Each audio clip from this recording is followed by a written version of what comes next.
श्री शिवाय नमस्तोभ्यम। प्रदोष व्रत भगवान शिव जी को समर्पित एक शुभ दिन है जो हर महीने की त्रयोदशी तिथि पे पड़ता है। इस दिन प्रदोष काल में भगवान शिव की पूजा का विशेष महत्व है। शिव जी की कृपा पाने के लिए इस दिन सच्चे मन से पूजा की जाती है। कहा जाता है कि जो साधक इस दिन सच्चे मन से पूजा पाठ करता है और व्रत को रखता है, उसके जीवन के सभी कष्ट दूर हो जाते हैं और उसको सुख और समृद्धि प्राप्त होती है। प्रदोष व्रत का जो दिन है वो बहुत ही खास है और इस दिन शिव जी को प्रसन्न करने के लिए हम बहुत सारे उपाय करते हैं, व्रत रखते हैं, पूजा पाठ करते हैं और उनको हम सच्चे दिल से सब करते हैं तो वो बहुत प्रसन्न होते हैं। प्रदोष व्रत भगवान शिव को समर्पित एक शुभ व्रत है और इसको करने से हमें सुख और समृद्धि प्राप्त होती है। इस दिन प्रदोष काल में पूजा का विशेष महत्व है। माना जाता है कि जो साधक सच्चे भाव से पूजा पाठ करता है उनके ऊपर भगवान शिव की कृपा सदैव बनी रहती है। वहीं इस दिन शिवलिंग पे कुछ ऐसी वस्तुएं हैं जिनको चढ़ाने से महादेव अत्यंत प्रसन्न होते हैं, जिससे भक्तों के धन दौलत सुख समृद्धि अपार वृद्धि होती है। इस बार नवंबर के महीने में 2025 में जो दूसरा प्रदोष व्रत है वो 17 नवंबर को रखा जाएगा और 17 नवंबर को रखा जाने वाला जो प्रदोष व्रत है उस पे हम शिवलिंग पे ऐसा क्या चढ़ाएं कि भोलेनाथ प्रसन्न हो और धन दान से हमारे घर को भर दें। तो सबसे पहली चीज, कच्चा दूध।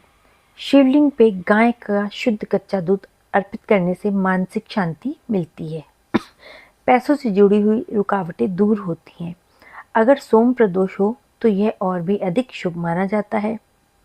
फिर हम दही से अभिषेक करने पे जीवन में स्थिरता आती है और आर्थिक स्थिति मजबूत होती है। फिर है शहद। शिवलिंग पे शहद अर्पित करने से सौभाग्य में वृद्धि होती है, साथ ही इसे चढ़ाने से कर्जों में मुक्ति प्राप्त होती है। बेलपत्र, जो शिव जी को बेहद प्रिय है, धन समृद्धि की कामना के लिए 3 पत्तियों वाला बेलपत्र शिवलिंग पे उल्टा करके अर्पित किया जाता है तो आपको धन दान का आशीर्वाद प्राप्त होता है। गन्ने का रस। प्रदोष व्रत के दिन शिवलिंग पे गन्ने का रस, शुद्ध गन्ने का रस चढ़ाने से घर में लक्ष्मी माता का आगमन होता है और साथ ही सुख समृद्धि बनी रहती है। शिवलिंग पे काले तिल चढ़ाने से शनि दोष का प्रभाव कम हो जाता है और रुके हुए धन की प्राप्ति होती है। अक्षत। शिवलिंग पे अक्षत चढ़ाने से शुभ फलों की प्राप्ति होती है, साथ ही घर में भंडार हमेशा भरे रहते हैं। प्रदोष काल की पूजा विधि। प्रदोष काल शुरू होने से पहले दोबारा स्नान किया जाता है। शिवलिंग पे गंगा जल छिड़का जाता है, फिर दूध, दही, शहद, गन्ने के रस से बारी बारी अभिषेक किया जाता है। शुद्ध जल अर्पित करने के बाद ओम नमः शिवाय मंत्र का आप जाप करिए या श्री शिवाय नमस्तोभ्यम मंत्रों का जाप करना है आपको। बेलपत्र, धतूरा, भांग, अन्य विशेष वस्तुएं आपको एकत्रित करके वहाँ पे अर्पित करनी है। धूप दीप जला के शिव चालीसा और प्रदोष व्रत कथा का पाठ करना है और अंत में आपको आरती अवश्य पढ़नी है।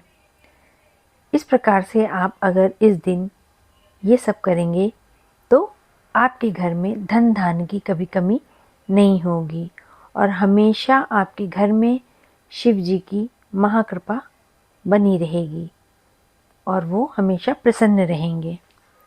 ओम नमः शिवाय, श्री शिवाय नमस्तोभ्यम।